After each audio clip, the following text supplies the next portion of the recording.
In September of 1921, a young Inupiat woman named Ada Blackjack set sail from Nome, Alaska, with a group of explorers bound for a remote, icy wilderness, Wrangel Island. Their job? To claim the desolate, ice-covered Wrangel Island for Canada and secure its future for the British Empire. Ada was responsible for sewing clothing and keeping camp, but what she didn't know was that this Arctic expedition, led by famed explorer Vilhjalmur Stefansson, would turn into a 2-year battle for survival, with her and her loyal cat Vic emerging as the only survivors. A tale of survival that many won't believe.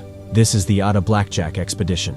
Prepare yourself. This is more than just a story. It's a guide for enduring the unthinkable. Brought into existence on May 10, 1898, in the small, remote settlement of Solomon, Alaska, Ada Blackjack's early life was marked by hardship. As a child, Ada lost her father and was sent to live in Nome, where Methodist missionaries took her in. There, she was taught to read, write, sew, and cook, skills uncommon for a native woman at the time. While these skills proved valuable, she learned little about surviving in the wilderness, something that would come back to haunt her in the years to come. At just 16, Ada married Jack Blackjack, a local hunter and dog musher. The couple had 3 children, but only one, Bennett, survived. Bennett was constantly ill, suffering from tuberculosis, and the couple's marriage was strained by poverty and abuse from the husband. After years of struggle, Jack abandoned Ada, leaving her to fend for herself and her sick son. Desperate to find a way to support Bennett, Ada made the painful decision to place him in an orphanage in Nome. She swore to herself that she would find a way to bring him back home.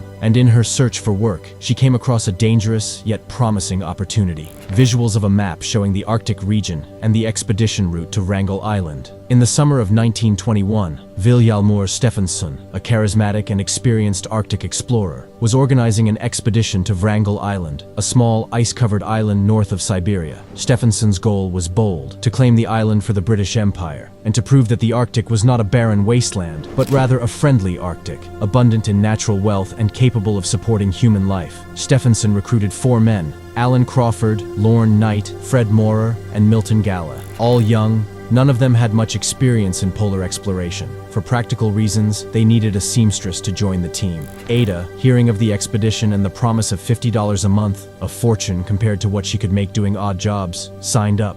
Although nervous about venturing into the Arctic with 4 men, her only true companion was her cat Vic, and she felt she had no choice. The mission sounded straightforward: spend 1 year on Wrangel Island, hunting and surviving off the land until a supply ship returned to bring them home. Confident in Stefansson's assurances that the island was rich in resources, they set sail from Nome in September 1921 aboard the schooner Silver Wave. When they first arrived on Wrangel Island, it seemed that Stefansson's promises were true. The island provided plenty of game, foxes, seals, and even polar bears. The team settled in, confident they could survive the coming year. But as summer turned to fall, things began to change. The weather worsened, and the animals, once abundant, started to disappear. By winter, the island was deserted. Even worse, the ship that was supposed to resupply them never arrived. They were trapped. The explorers tried to ration their supplies, but it became clear that they were running out of time. In January 1923, after over a year of being stranded, 3 of the men, Crawford, Maurer, and Galla, made a desperate decision. They set out across the frozen Arctic, hoping to reach Siberia and bring back help. They left Ada and Lorne Knight, who had fallen ill with scurvy, behind. The men were never seen again.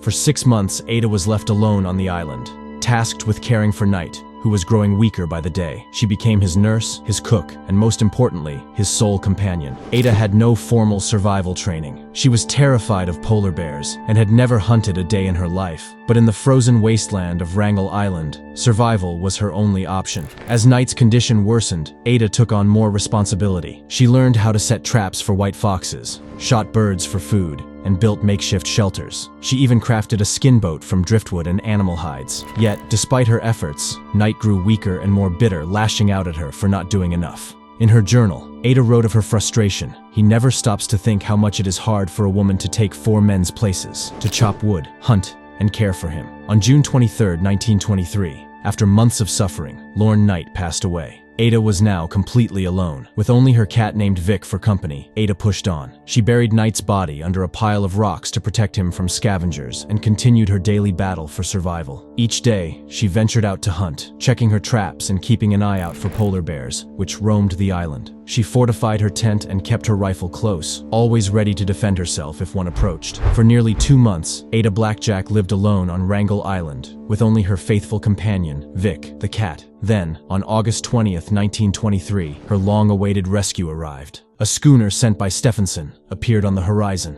When the crew found Ada, they were astonished. She had survived on her own, building traps, hunting game, and crafting her own shelter. Though gaunt and weary, she had defied the odds and survived. Vic, the cat, had also survived and was famously rescued alongside her. Ada Blackjack returned to Alaska to find herself unexpectedly thrust into the national spotlight, hailed as a hero by the press. Reporters across the country dubbed her the female Robinson Crusoe, fascinated by how she survived alone in the hostile Arctic after her fellow male explorers perished. However, Ada was uncomfortable with the attention. Fame wasn't something she sought, nor did she view herself as a hero. Her only goal, in fact, was far simpler but infinitely more important to her: to be reunited with her son, Bennett. Ada had joined the ill-fated Wrangel Island expedition with hopes of earning enough money to care for Bennett. Upon her return, her immediate focus was using the modest salary she had earned during the expedition to get Bennett the medical treatment he desperately needed. With her pay in hand, Ada took him to a hospital in Seattle where he was admitted for treatment. For the first time in years, Ada allowed herself to hope that her life was turning a corner. During this period, Ada also gave birth to another son, Billy, and did her best to rebuild her life. Despite her newfound recognition, Ada received no additional compensation or support beyond her initial salary. She faced constant financial struggles as she tried to raise her 2 sons. Bennett's tuberculosis never fully resolved, and he remained in fragile health throughout his life, eventually passing away at just 58 from a stroke in 1972. This loss was a devastating blow to Ada, who had always fought to keep him safe and healthy. In her later years, Ada lived in poverty, and while her legacy as a survivor of one of the Arctic's most famous expeditions endured, she received little in the way of financial or public support. After a life marked by incredible endurance, courage, and love for her family, Ada Blackjack passed away quietly in 1983 at the age of 85. Despite her incredible story, she lived much of her life in poverty and obscurity. Ada was buried in Alaska, next to her son Bennett. Her grave features a plaque that commemorates her as the courageous heroine of Wrangel Island, a tribute to her remarkable survival story in the Arctic. Today, Ada's story stands as a real testament to the human will to survive. She wasn't an adventurer, nor was she seeking fame or glory. She was a simple mother, driven by love and necessity, who found herself in one of the most hostile places on Earth and survived. Don't forget to like, subscribe, and ring that bell for more perilous quests. Got an epic journey in mind that you think deserves the spotlight? Let us know in the comments below. Until next time, stay healthy, stay curious, and remember, as the famous explorer Sir Ernest Shackleton said, superhuman effort isn't worth a damn unless it achieves results.